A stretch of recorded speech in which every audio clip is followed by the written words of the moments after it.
Hi అండి. ఈరోజు వ్లాగ్లో మనం మార్నింగ్ అయితే సలాడ్ చేస్తున్నానండి, ఎగ్ సలాడ్. దానికోసం వెజిటేబుల్స్ అన్నీ ఇలా కట్ చేసి పెట్టేశాను.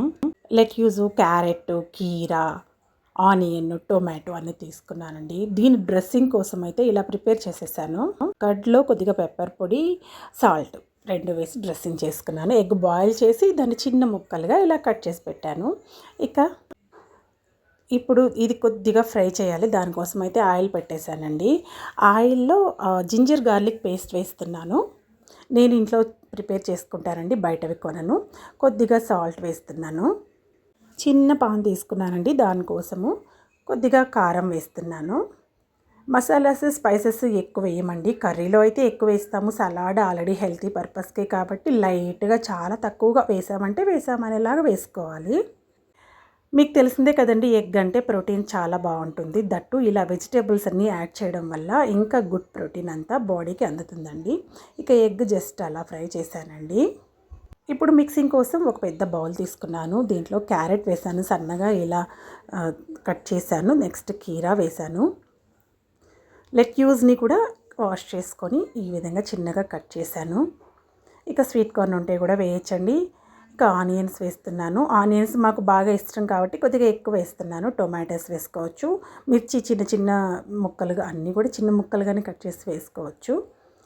నెక్స్ట్ సాల్ట్ దీనికి సరిపడా వేస్తున్నాను. చూసుకొని లాస్ట్లో కూడా వేసుకోవచ్చండి. కొద్దిగా పెప్పర్ పొడి వేస్తున్నాను. కొద్దిగా అరిగానో వేస్తున్నానండి. దీనివల్ల మనకి టేస్ట్ ఎన్హాన్స్ అవుతుందండి. దట్టు హర్బ్స్ ఉంటాయి కాబట్టి హెల్త్కి యాజ్ యూజువల్ మంచిది. లాస్ట్లో దీనిపైన ఇవి మనం కుక్ చేసి పెట్టుకున్న ఎగ్ పీసెస్ వేస్తున్నాను. దీనిపైన డ్రెస్సింగ్ వేస్తున్నానండి. మా బాబుకి, పెద్ద బాబు డ్రెస్సింగ్ బాగా ఇష్టము, తనే వేస్తున్నాడు. పైన నిమ్మకాయ రసం పిండేశాను. అంతే అండి, ఈజీగా ఎగ్ సలాడ్ ప్రిపేర్ అయిపోయింది. హెల్తీ అండ్ టేస్టీ అండి. ఒకసారి మీరు కూడా ఇంట్లో ట్రై చేయండి. చాలా అంటే చాలా ఈజీ అండి. ఈరోజైతే డిన్నర్కి నేను paneer curry with meal maker చేశానండి. అంతా కంప్లీట్ అయిన తర్వాత ఎందుకో వీడియో తీద్దాం, చాలా అట్రాక్టివ్గా ఉంది కర్రీ అనేసి తీస్తున్నాను. ఇంకోసారి నేను మన ఛానల్లో రెసిపీ షేర్ చేస్తానండి. ఇందులో క్యారెట్ కూడా వేసాను, హెల్తీ కదా. వెజిటబుల్స్ అన్నీ మీకు కనిపిస్తున్నాయి చూడండి. ఫైనల్గా కొత్తిమీర వేసేసి ఆయిల్ పైకి తేరుతూ ఉంది. తేరాక దించేద్దాము. అయితే నైట్ డిన్నర్లోకి పన్నీర్ కర్రీ చేశానండి. చూడండి, ఈ రెసిపీ ఇంకోసారి షేర్ చేస్తాను. కాంబినేషన్గా చపాతీ కోసం పాన్ పెట్టేశానండి. పిండి రెడీ చేశాను. చపాతీలు చేసి ఈ కర్రీతో ఈరోజు డిన్నర్ కంప్లీట్ చేసేద్దాం. ఒకసారి నేను కిచెన్ టూర్ చేస్తానండి. హోమ్ టూర్ అయితే మొత్తం చేయను, ఓన్లీ కిచెన్ టూర్ మాత్రం చేస్తాను. కిచెన్ ఎలా ఆర్గనైజ్ చేసుకోవాలో, ఈజీగా డే టు డే వర్క్కి ఎలా ప్రిపేర్ చేసుకోవాలో ఒకసారి మన ఛానల్లో షేర్ చేస్తాను. అయితే చపాతీ ప్రిపేర్ చేశాను. దీన్ని కాల్చేద్దాము. పాన్ బాగా హీట్ అయిన తర్వాత మాత్రమే వేయాలండి పాన్ మీద, అప్పుడు మాత్రమే బాగా కాలుతుంది, పూరిలాగా పొంగుతుంది. ఇంతకుముందు వీడియోస్లో షేర్ చేశాను నేను. 2 సైడ్స్ కాల్చిన తర్వాతే ఆయిల్ వేయాలి. ఇవన్నీ టిప్స్ అండి, కొత్త వాళ్ళకి యూజ్ అవుతుందనేసి షేర్ చేస్తున్నాను. ఆల్రెడీ తెలిసిన వాళ్ళైతే దీన్ని స్కిప్ చేసేయండి.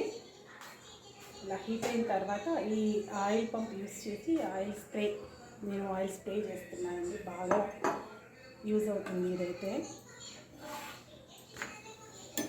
ఆయిల్ బాగా స్ప్రింకిల్ అవుతుంది, చాలా యూస్ఫుల్గా ఉందండి. లింక్ నేను డిస్క్రిప్షన్లో ఇస్తాను, కావాల్సిన వాళ్ళు ఆర్డర్ చేసుకోండి. ఇలా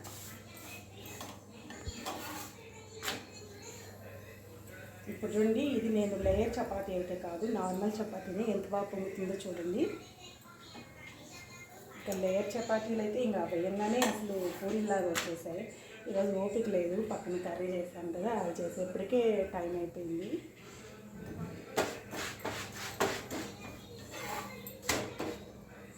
చూడండి ఎంత బబుల్స్ వస్తున్నాయో. ఇలా ఈజీగా చేసేసుకోవచ్చండి. పన్నీర్ కర్రీ చాలా త్వరగానే అయిపోయింది నాకైతే.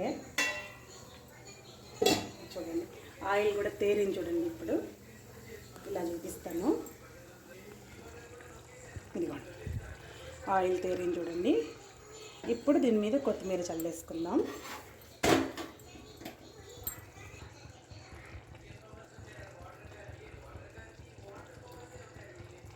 అంతే ఫ్రెండ్స్, ఈరోజు డిన్నర్కి chapati with paneer curry ready అయిపోయింది. ఇదండి ఈరోజు vlog. Thank you for watching. Take care. Bye.